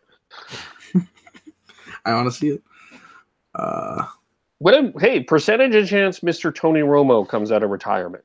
0. Zero, and they nabbed him. I thought he would have come back for the Dolphins or the Packers, and neither of those happened. So 0. Even though if he was a quarterback for the Jags, they'd also win the Super Bowl. Moto has his. You know the funny part about that? We didn't bring this up, but Tony Romo was the best quarterback at that stadium today. I brought that up earlier. Yes, that is true. Very true. Moto has his updated odds on teams making the Super Bowl. I think these are Vegas's odds, not his. No, but he has percentages. I don't think Vegas doesn't have percentages, do they? I thought he said that this was the Vegas odds. Oh yeah, they just updated. Okay, yeah. Let's hear them. Patriots 60%, Philadelphia Eagles 33%, Minnesota 32%, Pittsburgh 29%, Atlanta 18%, New Orleans 17%, Jacksonville 8%, Tennessee 7%. I disagree a lot with that. I have 2 problems at least. The Eagles should not be the second highest percentage, and Atlanta shouldn't be higher over New Orleans. Yeah, I think New Orleans should be higher than Atlanta just because they'd have the home game if they play each other. Mm. But at the same time, you could also say that Atlanta could advance more likely than the Saints. So, I mean, that's close. Yeah,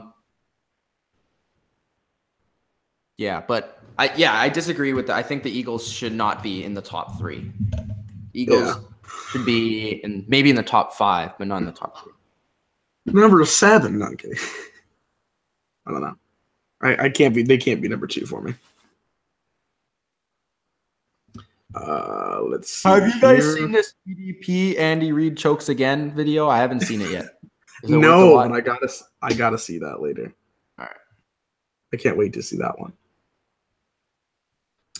Bodo says the Titans dominated the game, but I did you watch the first half? Bro, did you even watch the game? Did you even watch the game? Do you have the coach's tape? Yeah. Yeah, you got Watch the receiver routes on the coach's tape and tell me. That'll be funny. He also asked where the F is AC. He's on vacation. He's on fucking vacation, sipping a, I don't know, beer. 7 on gin and juice. Wasn't he coming back from Hawaii today or something? He's on the airplane, on the airport. But isn't he guy. going back like What in a 2 guy. weeks? Yeah, he's leaving. He's going away again on 2 weeks. Most important time of the year, and the guy's gone. And then in the off season, he's like, all right, 8 videos a day. I don't know. Obviously not gonna. I mean, ACV love you. But, Oh, come on. Let's see here. Dilly Dilly says Predator. Yes, Dilly Dilly. He's in the chat. It's been a while. Who is? Von Hook. Oh, the good old Yeah. Von Hook. Devon Hook, yes. Forsender thinks that we are hating on the Titans too much. He says, I know he does. He says, I don't think Titans will win, but it'll be closer than what people think. Yeah, right. It's Give gonna us a score. be. It's gonna be like you're right because I think people are thinking this is Oh, a 35-point game. It's probably gonna be about a 30-point game. So Oh. that's probably a right. There you go. That's the one. James says the forecast in Pittsburgh next Sunday is 14 degrees. So The interesting That's part even- about that is he says that the Jags would be hurt by that. He also compares it to the Miami Dolphins game. First off, the Jags are 1,500 times better than the Miami Dolphins. Absolutely. Second thing, does it hurt the Jaguars? I know that they're traveling, and I know they're a warm place, but they're a Doesn't hurt defensive team that runs the ball. It does not hurt them, and I actually think it's actually an advantage to the Jaguars. If the Jaguars come out and start putting people on their asses, And they will. you may think a little bit differently about that. Yeah. And Calais Campbell starts eating people like I said he would. Yeah. Calais Campbell is the Braun Strowman of the NFL. I'm not finished with you yet. Big Ben sacks, Big Ben. I'm not finished with you, Big Ben. Puts Ben on the ambulance. He goes out and gets it. Brings him back. He just rumbled it over. And then you see Antonio Brown jump on Calais Campbell's back, he throws him over. That'd be amazing. Can we film that? Can that happen? And all right, that's it for comments. All right. Anything else to say, guys? This was an interesting. It was an interesting week of football. I mean, we had an upset, we had an exciting game, we had a defensive game, and we had a game that where experience outbeat newness. And I think next weekend is going to be very interesting. I think do think that 3 of these games will be really tough and good games, and one game will be, I think like if the spread is 45, Honestly, I think this Patriots game is going to be a lot like those Patriot Colts games with Andrew Luck. Yeah, I was like, don't tell me you're talking about the one with Peyton. No, the 44 to like 7 games. Okay, you really scared me for a minute. I was the wild card. But the other week was ones very I think will be good. I think we're in for some good football games, which is good. Some really good football. Maybe even do a live stream. We'll see. On Sunday, probably the Sunday one. Probably, yeah. The Jaguars, Pittsburgh. I'd be interested in doing that. Well, what are the Sunday games? Is that one, and then we'll see. That one's the early one. And then the late one is The late one is the Saints Vikings. Yeah. Ooh, that might be good too. Maybe that one too. Yeah, it'll be good football. It'll be very interesting to see. One game will be an excuse for football, but the other 3, I think, will be a lot of fun. So, all right, thanks, guys. Thank you, John, for saying good job. Thanks, Bodo. Also, what did you see Antonio Brown running routes today? I just want to say I haven't seen it.